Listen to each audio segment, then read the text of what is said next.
with mental health disorders, or you just look away when you see them. When we return from this break, we'll be telling you more about them. Stay with us. Mental illness, also called mental health disorders, refer to a wide range of mental health conditions. They are disorders that affect persons' mood, thinking, and behavior.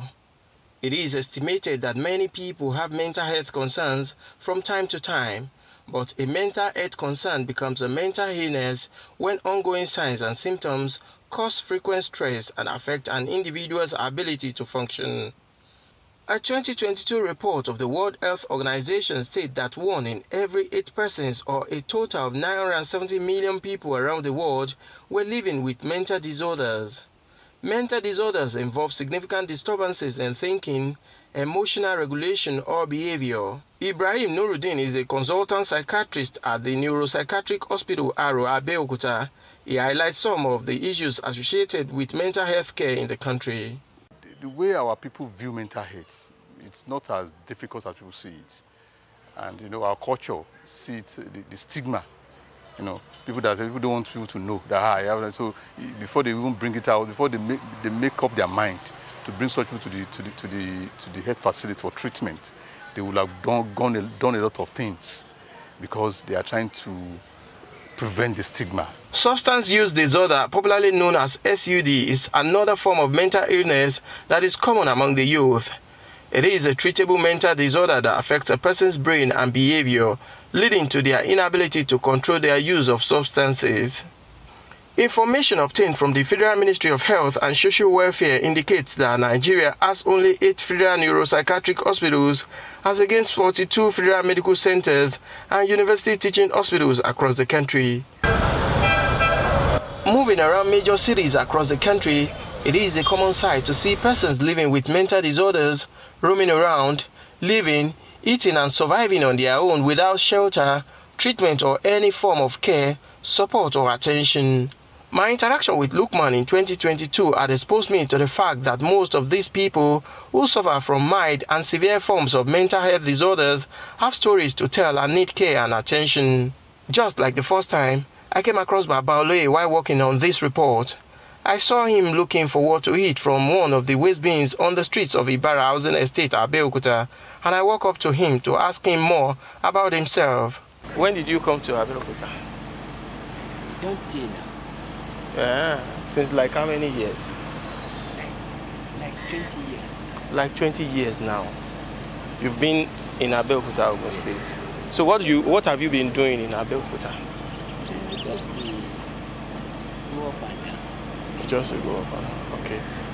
How do you now eat? How do you live? I just eat by my leg. Okay, what do you mean by eating by your leg? You mean you walk around to... Around. You walk around. I also came across Ibrahim Shanu, aka Osama, at Okelewo area of Abeokuta. He told me he had a wife and was living in a rented apartment with his wife before thieves stole his properties and his wife left him. Ibrahim Osama, Olalekan Sanu. Okay, since when have you been outside like this? I see you are walking around. Have you eaten today? Okay, that's your food. I've seen it. You have beans there. Gary. Okay. Where did you get money for that? Okay, you beg people for the money. But where is your wife?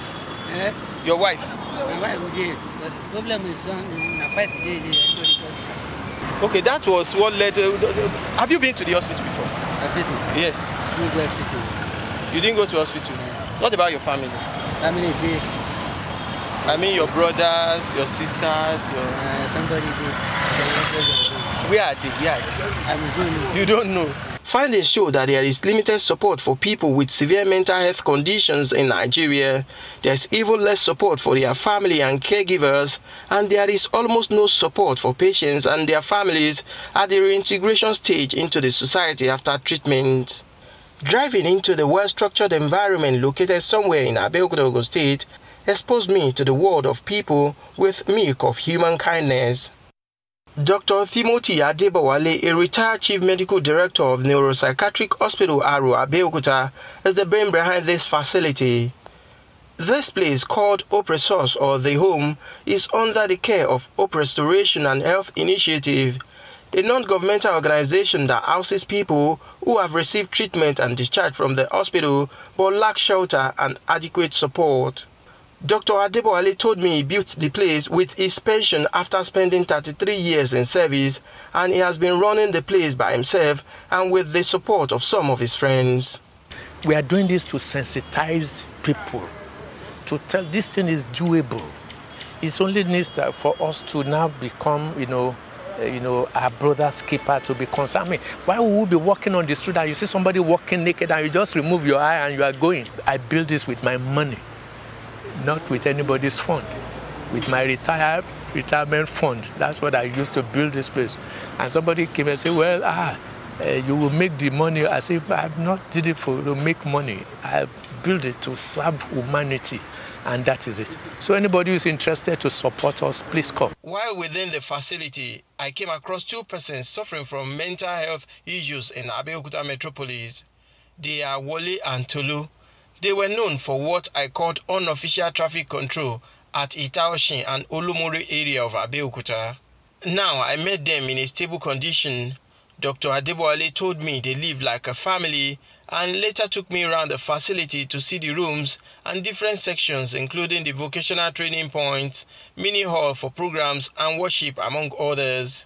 This is one of the rooms in this facility, and this place is specially designated for the males. We have 4 beds here, and of course we have their lockers right here where they keep their belongings here. Aside from that, they also have their toilet here, and of course they live just like a family without any form of hindrance or stigmatization within this facility.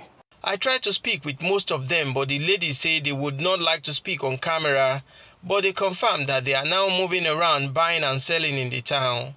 John, a 30-year-old man, is also living in the facility. He told me he completed his national diploma while staying in the home and is currently into graphics design. He shared little about the story of his life and his plan for the future. I was addicted to crystal meth, alcohol and cigarettes. So for the past 14 years, I've been developing serious addiction issues. So I just needed a break. I needed to rehabilitate myself. I've actually been to Arrow 4 times, but half of that I've been able to see mental health issues as a different perspective, because here we have to do things together as a community. So we help ourselves to actually make things better for ourselves. Mr. Charles told me he has a family somewhere at Ijebu area and that he spent many years outside before he got help. He is currently into charcoal business and he hopes to continue the business when he finally gets reintegrated into the society. After leaving this place, what's your plan? What do you plan to do? Well, I have said that this school business, maybe I will carry it down there and start that area. Despite the fact that the people living in the facility say they are enjoying their stay, one of the handlers highlighted some of the challenges they are facing. To do all of this thing is quite expensive, especially keeping adults here. 16, 17 adults with the house managers. You are looking about 20, 22 adults. And at the end of the day, you are feeding them every month.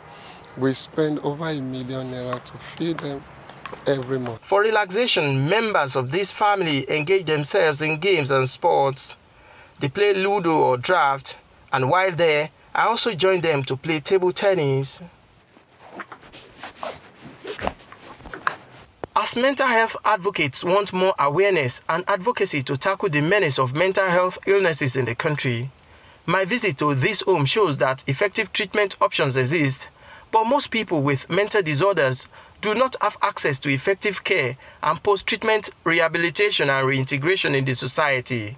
With adequate support, love, compassion and assistance, it is very, very clear that people that have suffered mental health can also be reintegrated into society and contribute positively to the development of the country.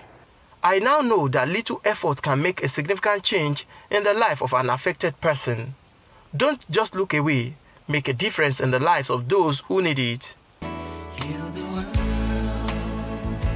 make it a better place for you and for me and the entire human race.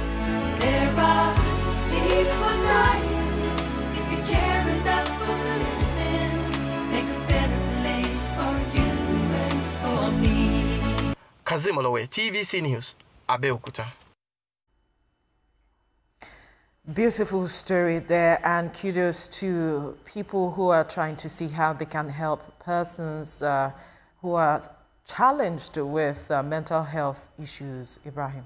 A lot of people are actually having these issues, and I so much give kudos to Kazeem Olowe for this beautiful reporting.